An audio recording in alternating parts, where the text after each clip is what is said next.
Hello, we are presenting our portfolio analysis for MBA 731. I'm Andy Hines, I'm Jerry Harland.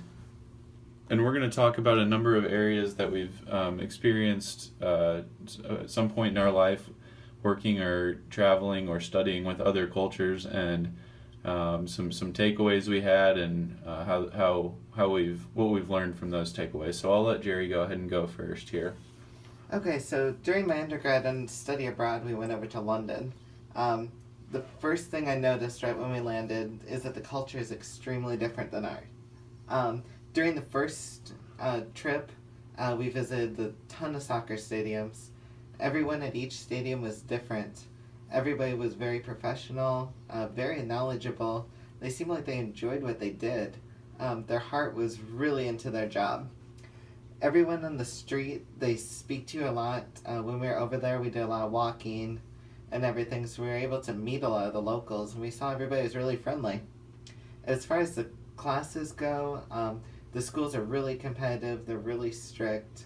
The kids attend, they're always really attentive to the teacher. Um, Especially when we were sitting in on a college course, we really noticed that the professor involved each and every student there. Nobody had their phone out, nobody had any sort of technology out. Only thing out was their laptop, and that was their notes to take from the teacher. The teacher paid attention to every student. He or she always watched what they were doing. The atmosphere, you could tell, was really tense, it was really competitive. I felt like everybody in the class was benefiting from the class. They were all learning something.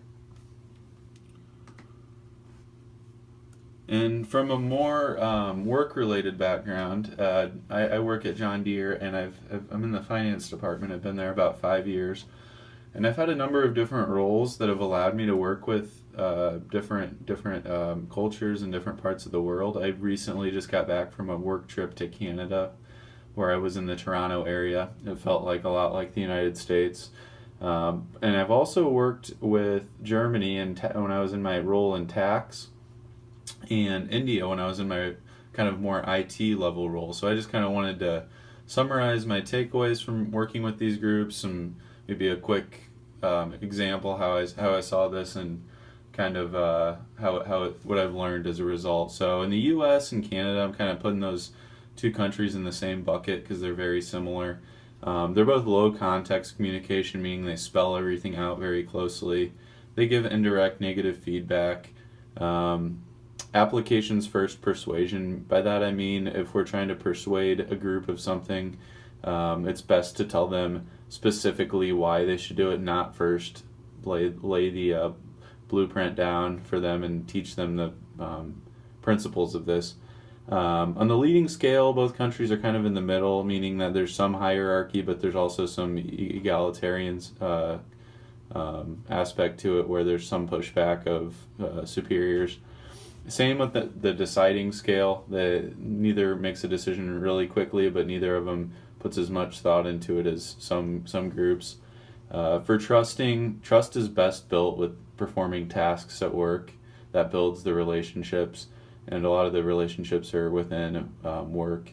And then on expression, both countries are kind of neutral, meaning there is some expression, but not a whole lot.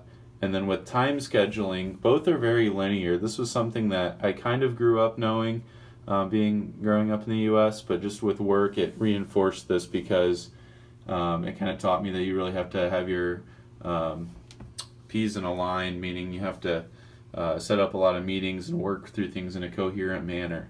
And I've just really noticed this throughout my career. And as far as Germany, it's pretty similar to the U.S. I worked with Germany in my tax position. We met every single week with the German group. The key differences I'll outline is direct negative feedback was one. So I would present my work for the week. In the U.S., there was very little said. After I presented, it was, okay, good job, maybe a question or two. In Germany, it was put under the scope a lot more. They had a lot more questions for me, and I really had to be prepared to answer their specific questions. And then the principles first persuasion is a big difference too.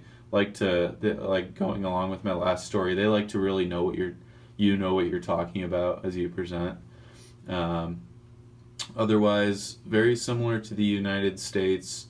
And then finally, my biggest difference, I think, of all these groups was when I worked with India in my IT job.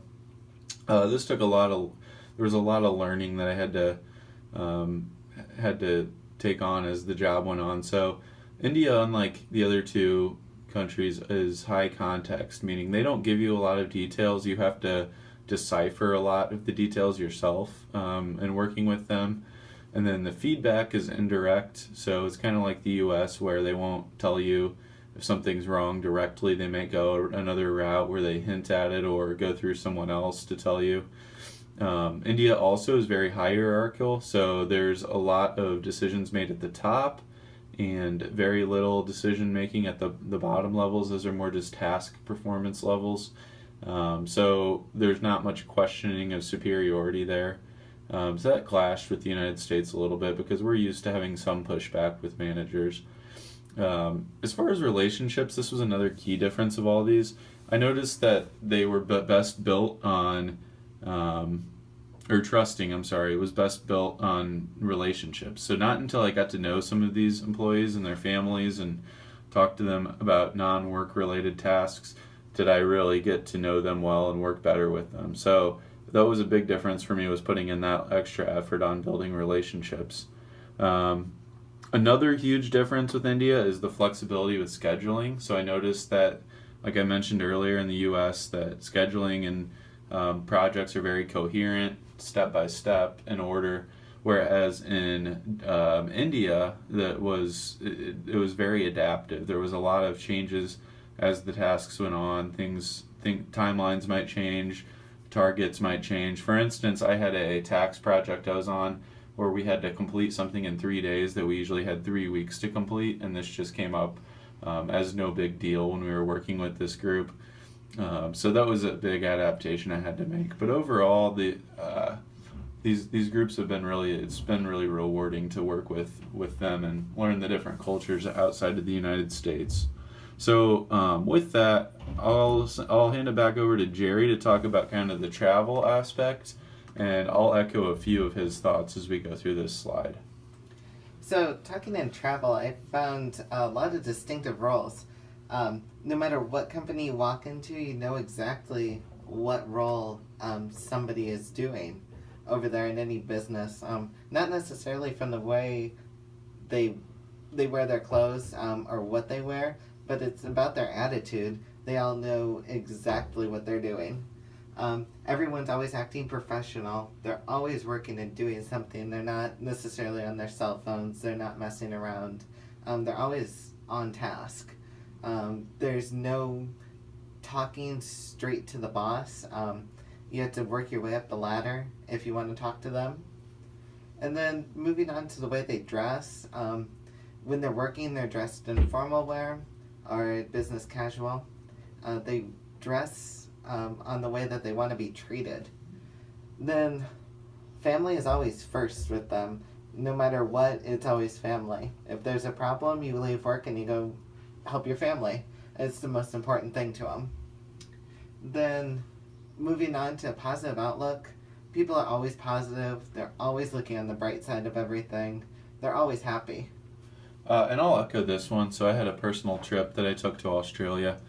That just really stood out to me, was the positivity there and the help and the assistance that you'll get from the locals. So you don't even almost have to ask for help. They'll just recognize that you're maybe confused or not from the area, and they're willing to help out. So that positive outlook was something that I definitely agreed with Jerry on in my observation. Then moving on to work hard and play hard. I notice this a lot. People, they work really hard. Then after work, they go socialize. They get together with their coworkers and they get to know each other. Everybody at work knows each other. They have strong relationships. When they're outside of work, they don't act really crazy. They're always representing their company. They always keep that in the back of their mind. Then a little bit about the government. You can see that they run the businesses there. The governments are really involved in every business. And I'll echo this one too. So I've been to Canada, Australia, Europe, and in all the areas it seemed like the government intervention was a lot higher than what I've noticed in the United States. there was a lot more spending on bridges, roads, trains, infrastructure, and also in airports, and also like in the health system and in the public service system, a lot more like housing provided by the government. So this was another one that I definitely agreed on with Jerry, that the government plays a large role in business and everyone's day-to-day life. So when I was over in London, I noticed the education. It's something that's really important to them. It's important to everybody there.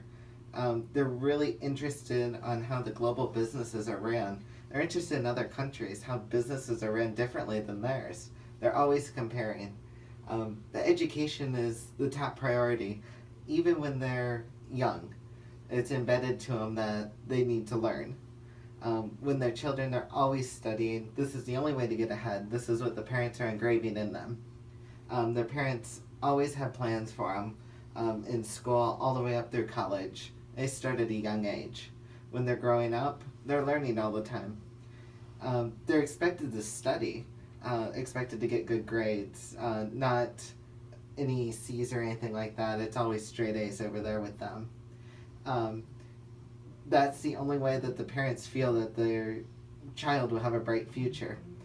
As they get older, they want to learn about the other countries and how the businesses are ran. So then moving on to gender roles, when I was over there, I really didn't see too many women holding any high positions in the companies. The males really dominated the businesses. Most of the time, the businesses, you could tell, were passed down to a son or a grandson who took over and run the business. And then just to summarize, both Jerry and I felt that the Meyer text really summarized a lot of our experiences, interactions we've had in other countries, both for work and for personal travel, and for, in Jerry's case, for studying abroad. We had a lot of takeaways when we were working with these groups, and then also now reflecting back in this class. We agree with a lot of the things that we've covered. So overall, this was our analysis of working with these different groups. Thank you.